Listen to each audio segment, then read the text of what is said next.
অনেকগুলো মাছ লিয়েছে, গ্রামে মাছ লিয়েছে, পুকুরে না বিলেত মারিছে, মানুষে মাছ লিয়েছে। তো হাটের মাছ তো কিনতে পারি না, তাজা পুঁটি মাছ আর মোয়ার মাছ সব মিলা আছে। এই দেখেন কত সুন্দর। গাইস, কারা কারা এগুলো মাছ খাওয়া পছন্দ করেন? ছোট মাছ এই খরার সময় কিন্তু ছোট মাছ খাওয়া অনেক ভালো লাগবে।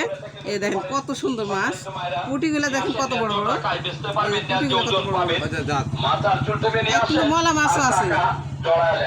এই দেখেন, উরে সর্বনাশ, এই মলা মাছ কিন্তু 400 টাকা কেজি। মলা মাছও আছে অনেকগুলো, ওরে আল্লাহ। আবার চিংড়ি মাছ আছে, সবগুলো মিলে। পুঁটির মাছ তো অনেক বড় বড়, মাশাআল্লাহ, ঝোল করে খাওয়া যাবে।